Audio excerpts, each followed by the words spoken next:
नमस्कार मित्रों, मैं शेखर कानपुर से एक बार फिर आज आपके साथ में। उम्मीद करता हूं आप सभी लोग स्वस्थ होंगे, मस्त होंगे। मित्रों, भारत की सेना के पराक्रम की चर्चा केवल भारत की जनता के ही बीच में नहीं, आज विश्व के कोने कोने में भारतीय सैनिकों के पराक्रम की चर्चा हो रही है। जिस ढंग से भारत ने चाइनीज़ पीएलए के सैनिकों को तवांग घाटी से मार के खदेड़ा है। पहले एक काम करते हैं, एक वीडियो देखते हैं जो ताइवान से आ रहा है, उसके बाद इस चर्चा को शुरू करते हैं। ये वीडियो आपके लिए। 今天兄弟们，最喜欢在看关注保洁，中国跟印度在边界又打了起来。这一次是300个中国的军人，150个印度的军人。照理讲，人数上面中国是居多数的哦，就没有想到一场架打了下来以后，中国300个人里面100个人受伤。 दोस्तों, ये वीडियो आपने देखा, ये वीडियो है ताइवान का। ताइवान का मीडिया भारत के सैनिकों के पराक्रम की चर्चा कर रहा है। इवन पूरे विश्व के अंदर जिसने भी ये जो वायरल वीडियो जो हम सभी ने देखा, वो पूरे विश्व ने भी देखा होगा, CIA ने भी देखा होगा, वो मोसाद ने भी देखा होगा, विश्व की कई इंटेलिजेंस एजेंसीज ने देखा होगा। और वो आज भारत की सेना की तारीफ कर रहे होंगे कि किस ढंग से भारतीय सैनिकों ने चाइना की सेना की विश्व के सामने पोल खोल के रख दी है, चड्ढी उतार के रख दी है। क्योंकि चाइना की सेना एक देश की सेना नहीं है मित्रों, ये आप समझ लीजिए। चाइना की सेना कम्युनिस्ट पार्टी ऑफ चाइना की सेना है, ये एक पार्टी की सेना है। उसके अंदर वो राष्ट्रभक्ति का भाव, वो भारत अपनी धरती को माँ बुलाने का भाव जो भारतीय सेना के पास है, वो भाव चाइना की पीएलए के पास है ही नहीं। लेकिन ऐसा क्यों होता है जब पूरे विश्व में भारतीय सैनिकों के शौर्य की चर्चा होती है, तो हमारे देश के अपने राजनीतिक दल और हमारे देश के अपने नेता हमारी सेना और भारतवर्ष के लोगों को मोराल को डाउन करने की कोशिश करते हैं। वैसा ही एक स्टेटमेंट आज मित्रों आया है। पहले वो स्टेटमेंट हम सुनते हैं, उसके बारे में फिर चर्चा आपके साथ में इस चीज़ को आगे बढ़ाता हूँ। ये वीडियो आपके लिए। जिन्होंने 2000 स्क्वायर किलोमीटर हिंदुस्तान का उठा लिया, जिन्होंने हिंदुस्तान के 20 जवानों को शहीद किया, जो हमारे जवानों को अरुणाचल प्रदेश में पीट रहे हैं, मैंने कहा मित्रों, ये वीडियो आपने देखा है, हम सभी परिचित हैं इस चेहरे से। यह है राहुल विंची, जिसको मैं चाइनीज़ गांधी भी बोलता हूँ। आज जब भारत जोड़ो यात्रा के उपक्रम में जब ये राजस्थान में थे, इन्होंने एक प्रेस कॉन्फ्रेंस करी और प्रेस कॉन्फ्रेंस में जब तवांग और चाइना की बात आई, तो ये भाई साहब पुनः एक बार भारतीय सेना के साथ ना खड़े होते हुए ये चाइनीज़ सेना के साथ खड़ा हुआ ये व्यक्ति दिखाई पड़ा। आप इसका स्टेटमेंट ज़रा अपने गौर से अगर सुना हो, ये व्यक्ति ये बोल रहा है कि तवांग में भारतीय सेना पिटी है। हम सभी ने वो वायरल वीडियो देखा है। अभी मैंने आपको ताइवान के टीवी चैनल पे वही वायरल वीडियो की एक खबर मैंने आपको दिखाई है।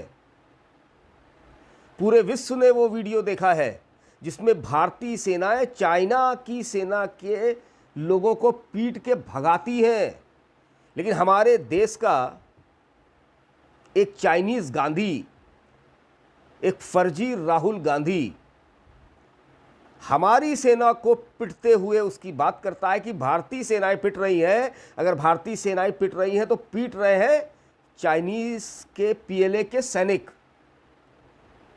कितनी शर्मनाक स्टेटमेंट, कितना दुर्भाग्य है इस देश का कि हमारे देश के अपने नेता हमारी सेना का इस ढंग से एक पब्लिक प्लेटफॉर्म पे, एक प्रेस कॉन्फ्रेंस के अंदर अपमान करते हैं। इस अपमान के लिए तो इस राहुल विंची को, इस राहुल गांधी को भारतीय सेना से, उस देश की जनता से माफ़ी मांगनी चाहिए।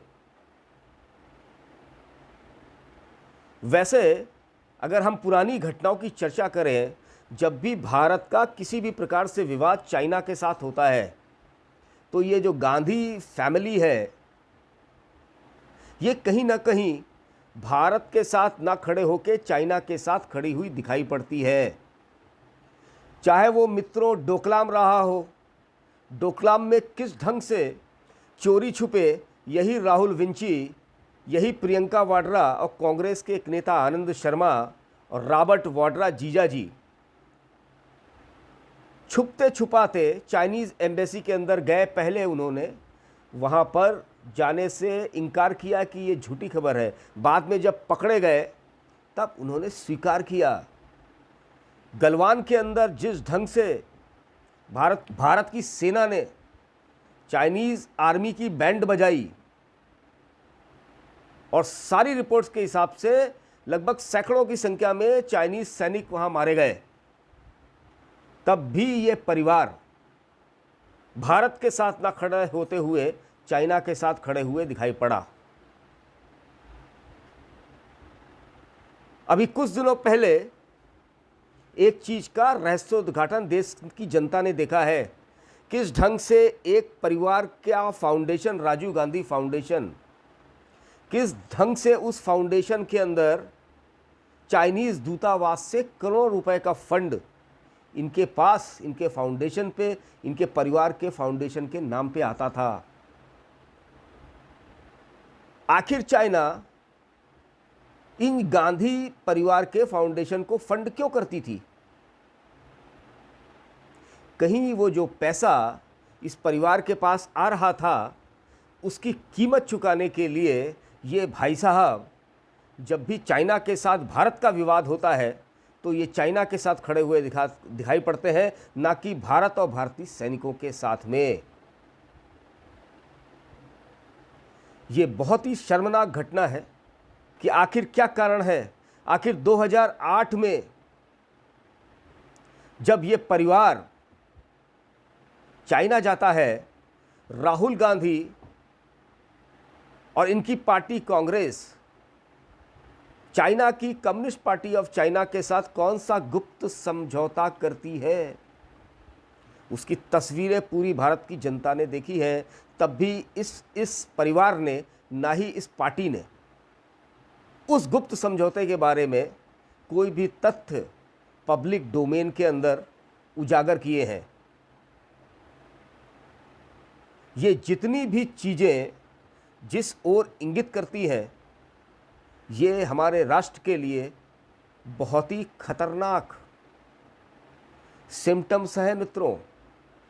कम्युनिस्ट पार्टी ऑफ इंडिया के बारे में तो हम सभी को पता है, वो पिछले वर्षों से चाइना की कम्युनिस्ट पार्टी के लिए भारत के अंदर एक प्रोपेगेंडा मशीन की तरह, चाहे वो मीडिया तंत्र में बैठे हों, चाहे वो इंटरटेनमेंट इंडस्ट्री में बैठे हों, चाहे वो विश्वविद्यालयों में, जेएनयू टाइप के विश्वविद्यालयों में बैठे हों, वो चाइना के लिए एक प्रोपेगेंडा मशीन के लिए काम करते रहे हैं।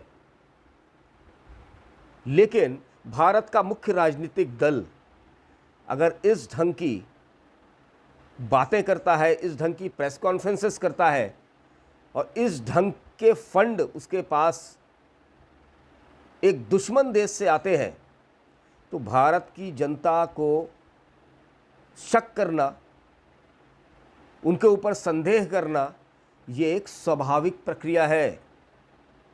राहुल विंची को, इस चाइनीज़ गांधी को भारत की जनता से, खासतौर से भारत के डिफेंस एस्टेब्लिशमेंट से इस शर्मनाक घटना के लिए पब्लिक प्लेटफॉर्म के अंदर माफ़ी मांगनी चाहिए।